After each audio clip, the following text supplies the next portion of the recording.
Optimove, the leader in positionless marketing, frees marketing teams from the limitations of fixed roles, boosting campaign efficiency by 88%. Its positionless marketing platform delivers 3 transformative powers: data power for real-time customer insights, creative power for instant asset creation, and optimization power for self-optimizing campaigns. With Optimove, you can do anything and be everything. Go to optimove.com/total retail to get your first month free when buying Optimove's positionless marketing platform. Welcome to Total Retail Talks, your podcast channel for retail knowledge. Hello, and welcome to this episode of Total Retail Talks. I'm Joe Keenan, the editor-in-chief of Total Retail, and I'm pleased to be joined on today's episode by Gregg Brockway, who is the co-founder as well as CEO of Chairish. And we're going to talk to Gregg about his business, as well as a little bit about kind of the overall surge in consumer demand for vintage and resale items, particularly furniture, the category that Chairish operates in. So excited to talk with you today, Gregg. Thanks for joining me. Well, thank you, Joe. I enjoy your podcast, and it's great to be here. So let's jump into it. For those that aren't yet familiar with Chairish, could you maybe give a little bit of an overview of the business? I know I mentioned that you're the co-founder along with your wife. Maybe you could talk a little bit about kind of the origin story for Chairish and kind of bring us up to date. Absolutely. So Chairish, we are a marketplace for furniture, decor, art, and now jewelry. And the inspiration for Chairish really came out of a personal pain point experience that we had. We moved several times in a short period, and each time we had things that didn't fit in the new home, and we were looking for unique things for our new place. And it didn't take a lot of research to understand the secondary market for home furnishings is broken, and the industry is huge. It's extremely fragmented. And this seemed like an important problem to try and solve. It's something that affects not just us, but pretty much everyone in one way or another. And that was the inspiration for Chairish. We decided to do it together after speaking with some friends about the pros and cons of working with your wife. We love the business, we love the category, we love what we're building, and we love being married too.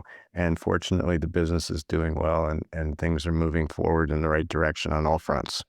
Well, that's great to hear. My follow-up question is did you or your wife, Anna, have any background in retail? What was kind of your career like before you launched Chairish? Was this completely out of the blue, like in terms of like a business venture for the two of you? So this was not the first time I've founded something, but my background was in the travel industry. So I was a co-founder of Hotwire back in the early days of the internet, and then I started a company called Trip-It, both successful outcomes. I do have a personal connection to the industry because my father was an electrical engineer who took an early retirement and became a dealer.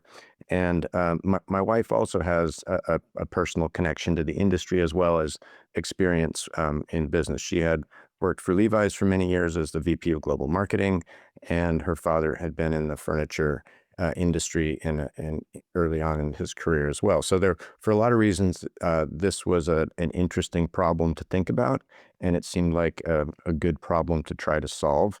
And so we decided to do it together with some other friends that I had worked with in previous lives from Hotwire and Trip-It and elsewhere. So we had a strong founding team, and we've continued to grow from there. And it really came out of a personal experience, spotting a big opportunity, and working with people we know and believe know their stuff well. Yeah, and like so many entrepreneurial stories, it comes out of a personal experience, to your point. You mentioned that the business continues to grow, and I learned that Chairish recently celebrated a major milestone with over 1 million items sold. So with that kind of context, I wanted to ask you, Gregg, about what do you believe is driving that surge in consumer demand for Chairish's goods, particularly your vintage and resale furniture? Yeah, so that's a thank you for acknowledging that. That's a good start.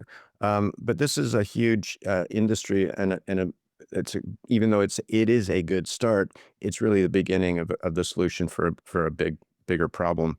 Um, the reason we've been able to get traction is we've really focused on a piece of the overall problem. So we focus on exceptional pieces that, there's 12 million tons of furnishings in the U.S. that go into the landfill every year. And furnishings are long-lived assets. These are things that should have second and third homes. Just because you've had it for a year or two and it doesn't fit anymore, or you move, doesn't mean it should go in the landfill. But it is a broken secondary market. Unlike other categories, the home furnishings, the secondary market is quite small. But as we've seen in other categories, interest in the resale market is growing. And, because of some of the things that are going on in the broader economy, it's accelerating. So for us, it's been get a toehold around the luxury segment, the exceptional segment. Not that everything on Chairish is breathtakingly expensive. It is not. But uh, it is a little bit more expensive than average because it has to justify the expensive cost of shipping it from the seller to the buyer, which was one of the unexpected problems we had to solve. But Yeah. anyway, to your question, for us, the messaging has been about, vintage is a stylish, savvy way to furnish your living experience and create something that you can call your own, that doesn't look like the showroom floor. It looks like a chic space that's all about the story you're trying to tell. You alluded to some of the macroeconomic environment, and obviously, supply chain tariffs are part of that. So tell me a little bit about, as a company, how Cherish is positioning itself as a solution for consumers. They're looking for that quality, they're looking for convenience. Resale is an option for them based upon what we're seeing kind of overall with rising tariffs and supply chain delays, more and more consumers looking for other options. Tell us how you feel Cherish fits into that equation. So vintage was getting traction, has been increasingly attractive to the market for some time, but with the tariffs, vintage is booming. Um, the tariffs have increased the price of newly made items pretty much across the board, and as a result, resale is looking relatively more attractive. And so tariffs have tilted the playing field really in favor of vintage. Now, what we've done to try and take advantage of that is to responsibly let people know that vintage is tariff-free and more readily available than newly made items. Because even before tariffs, newly made had a series of challenges related to just the ability to get the items delivered to you, between the manufacturing challenges, the transportation and logistics and shipping challenges, and all sorts of other things along the way. Vintage is here in the US, it's tariff free, it's ready to ship now. In fact, if you're buying from a local seller, it's ready to pick up this afternoon. So vintage is increasingly seen as a both stylish and speedy and smart way to furnish your living space. And to your one could be economical as well. Um, with Cherish, correct me if I'm wrong, Greg, a US based inventory model. So I'd imagine there are some advantages in this environment when compared to many of the traditional home furnishing retailers that are importing products and goods from outside of the US. So tariffs have been a challenge for the industry, but fortunately, we're in a little bit better position because 85% of the listings on Cherish are already here within the U.S. Yeah. We have been increasingly sourcing from all over the world. We work with 10,000 professional sellers here in Europe and elsewhere. And it's the one place you can go and to see, galleries and consignment stores and collections from all over the world. That said, 85% of it is already here in the States, which means it is tariff free. So locally based items are tariff free. Things that get imported whether vintage or newly made, do have tariffs applied to them. And so we have scrambled like everybody else to make sure that the customers see exactly what it will cost them to get that item from the seller and into their living room or dining room or wherever they're trying to, whatever project they're working on. So I want to follow up on the business model a little bit. And you've talked about kind of how kind of core to the Chairish business is not only the style of the products you're offering, but that sustainability piece and also the speed at which you're able to operate and fulfill. How are you kind of connecting the dots to ensure that all three of those components of style, speed, and sustainability can come together without really compromising on one particular aspect? Because in some cases they may not be compatible. But those are three, I think, core parts of our brand. I mean, the style piece comes from having good taste and then having a curated marketplace. So we try and enforce that the style assurance for our customers, the confidence that they're going to find things that are quality and good quality and stylish by having very strong curatorial guidelines. So we have to say no. It's a curated marketplace. We don't take everything.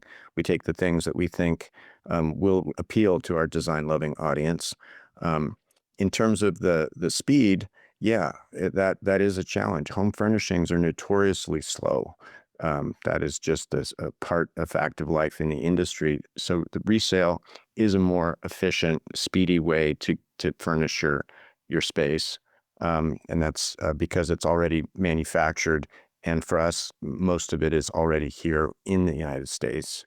And then last point, sustainability, that has accelerated. That has been driven in part by the broader appreciation for bad things are happening in the world, and vintage is a way to support the circular economy, and it's both a stylish and a more planet-friendly way to shop. So the growing appreciation for sustainability and how Chairish supports that effort is also a part of the appeal. It's more appealing, I think, for our younger customers, but it's increasingly important for everybody. Yeah, which actually is a good segue into what I wanted to discuss next, Greg, and that is talking a little bit about the cherished customer. Sustainability obviously is important to them, their personal values, and your brand aligns with those values. But other components are important to them as well, selection, value. Talk a little bit about your cherished customer, and then kind of a secondary question on that is, have you seen a shift in the type of customer over the years that you've been operating the business? Yes. So the cherished customer is a couple things jump out. One, they're design driven. They really value the interior design. They really value beautiful things, and the design matters to them. They are increasingly, if you urban and from the major metropolitan areas where design tends to be more concentrated, where you're more likely to find interior designers. They are affluent. They're not they're not exclusively affluent, but that they appreciate beautiful things. When you look at who they are, it is it is design driven, affluent, urban folks. It is also people who have interior designers, and we support interior designers. So the core of our customers are interior designers who are furnishing homes and looking for ways to create spaces that you wouldn't find at the local design center. And they're also, but they're not exclusively interior designers. So we have a program which caters to interior designers, which has been very successful. And so they are the highest velocity repeat customers for us. But the majority of our business is with people who just really love and value design. Has it changed over time, I think, was the second part of your question. And it continues to evolve. I think the things that have changed, the design community has become, interior designers have become an increasingly large and important part of our business. I think people who value sustainability are an increasingly important part of our business. And as we aggregate more inventory, we're able to attract more people who appreciate different styles.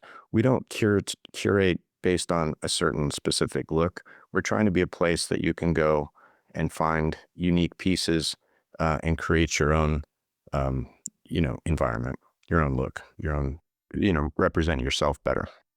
And it's interesting, you talked about the interior design community. So you have that kind of B2B customer as well as, I imagine, consumers that are shopping Chairish as well? Yeah, so the business model has continued to evolve, and evolution is a part of growing up. For us, we started as a peer-to-peer marketplace, meaning selling from individuals to individuals, and realized, wow, there are a lot of small businesses in this industry that need help too. So we provide services around customer support, around marketing, around shipping and logistics to help them reach a broader audience. And on the who our customers are, again, we started as focusing on the consumer portion of this industry, but quickly realized that the interior designers really like what we do too, and so we've increasingly catered to meet their needs and provide services that are harder for them to find by giving them access to product from around the world.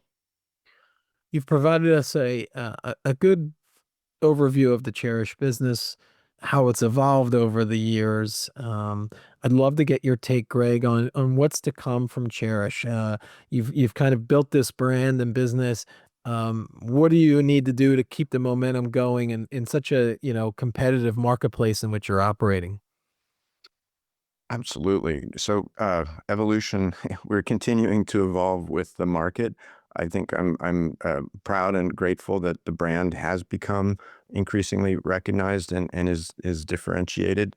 But the problem we're trying to solve, which is to help with the secondary resale marketplace for home furnishings, is a much bigger problem. So we will continue to look at doing more in the existing categories that we're already supporting. We're looking at adjacent categories that are important to design lovers. We're looking at servicing more parts of the world in terms of sourcing and selling more of the beautiful things that we have.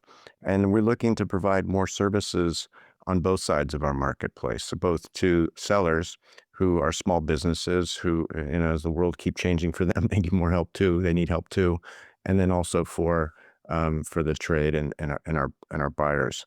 So, and then of course, along the way, things like Tariff make life a little bit more challenging for everybody. So it's a constant evolution of the service. But we have a community that we're proud to be a part of. And, we'll look to do a better job to continue to help them meet whatever curveballs the world's throwing our direction, all the while focusing on vintage, antique, one-of-a-kind items as the core of what we do. Stay true to that. And certainly opportunity for growth, as we've talked about in this category of vintage, and Chairish is positioning itself well to capitalize on those opportunities while continuing to serve its communities of customers. So I want to thank Gregg Brockway again, who is the co-founder and CEO of Chairish, for joining us on this episode of Total Retail Talks. It's been a pleasure to talk with you, Gregg. Thank you, Joe. Appreciate it.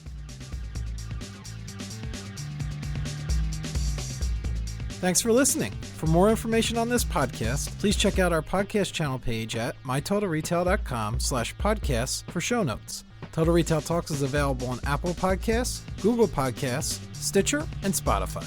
Make sure to subscribe on our podcast channel page as well. If you've enjoyed this episode, please take a few moments to rate and review this podcast. Thanks, and until next time, this has been Total Retail Talks. Optimove, the leader in positionless marketing, empowers marketers to instantly deliver real-time personalization. Boosting campaign efficiency by 88%, it allows marketers to do anything and be everything. Go to optimove.com/totalretail to get your first month free when buying Optimove's positionless marketing platform.